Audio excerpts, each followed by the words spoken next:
Fashion is a weapon that you can use when you need it. Nothing can explain Versace better than that. Versace, the fashion icon in the intense, seductive, and bold yet laden with elegance brand, is the first choice of every fashion lover. Whether you're just hearing the term Versace or looking at the brand's Medusa emblem, you can feel a little tingle.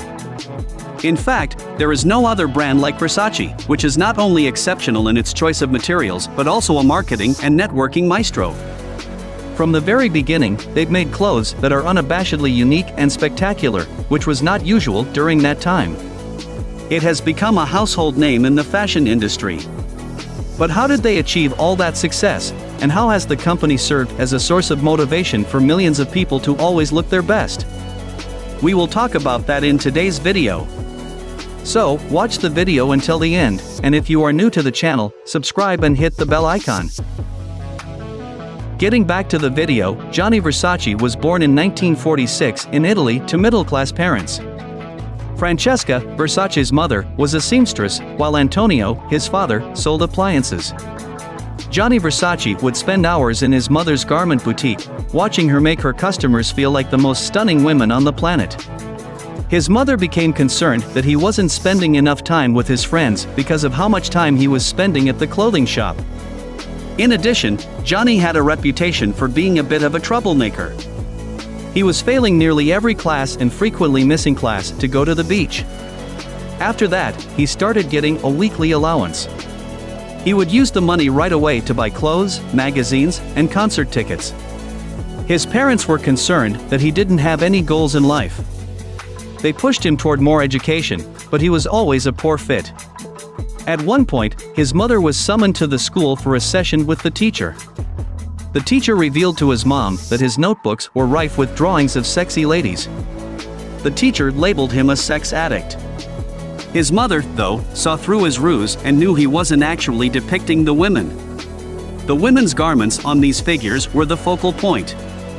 Gianni had to take a final test to finish high school, but he never bothered to take it and never got his diploma. His father was worried that his son was wasting his life. While Gianni had already made up his mind, he continued on with his plan. In 1965, he started working full-time at his mother's garment boutique, where he gained extensive knowledge of the fashion industry. So that her son, Gianni, could strike out on his own when he was 19 years old, Gianni's mother opened a shop next to her workshop. He opened a boutique called LD Francesca Versace and scoured Europe for the finest merchandise money could buy. When Gianni initially came home from his trips, his mother was appalled by the merchandise he brought back to resell. In the relatively conservative seaside community, they were shockingly revealing. He had a good eye for what young ladies desired, so he was buying short cocktail dresses that showed off their legs and other things that could be seen as provocative. Very quickly, the town's female residents became obsessed with the store. Gianni Versace's initial venture was a huge success because of the risks he took. While Gianni was busy supplying his store with the latest styles, his mother was teaching him how to sew garments so he could create his own unique designs. Gianni often brought his sketchbook along on their visits to other clothing factories. Here he was introduced to the people behind the Florentine Flowers Knitting Company. After looking over his sketchbook, they requested his services. When Gianni was offered a new and exciting position in Tuscany, he didn't hesitate to accept. His new employers were so pleased with the results of his first collection that they rewarded him with a brand new Volkswagen convertible, even a few months after he arrived. Soon, in search of a more expansive fashion scene, he made plans to visit Milan. He began freelancing by creating items for labels like Callahan, Jenny Comps, and Mario Valentino. It was evident to everyone that Gianni was creative and that his work was worth an unbelievable amount of money. For instance, after 6 years of effort, the sales of Gianni's clothesline increased from $2 million to $6 million annually. Gianni spent time freelancing and networking with people in the Milan fashion industry, and as a result, he secured several contracts that brought him a yearly income in the six-figure range. He ultimately decided it was time to reveal himself to the world. He put together a portfolio of his best work and got himself into a prestigious Milan gallery. He was worried, but soon, customers were asking if he could design outfits for them. For the first time, in 1978, instead of creating for another company's brand, he was working with actual clients. In any case, he's now got his own clothing brand out there. As you would imagine, the costs associated with establishing a new fashion label are substantial. However, Johnny was able to get financial support from a wealthy Italian family who believed in his vision. All of his networking in the fashion world was really paying off. He used the money to build a store in Milan, Italy, in a prime shopping district. Although his business only had one rack of gowns, he was so skilled at displaying it on the storefront that it attracted female customers. This marked the first step on his path to making his entire family multi-millionaires through the Versace brand.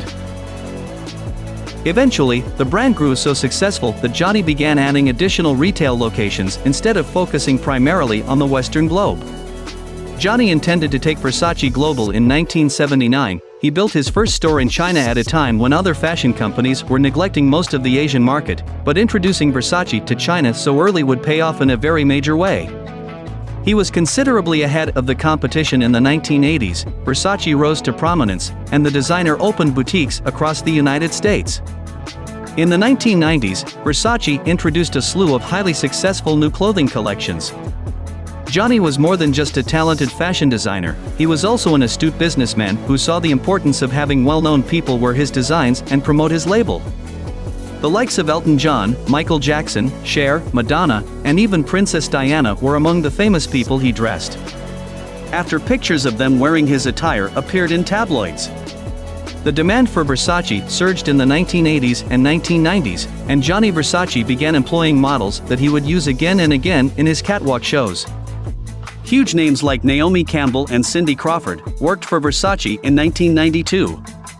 However, this fashion legend's fate was far more disappointing. On the morning of July 15, 1997, Johnny was taking a walk outside his Miami home.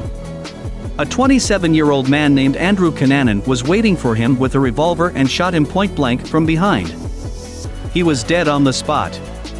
At the time of his death, the Versace brand was valued at $807 million.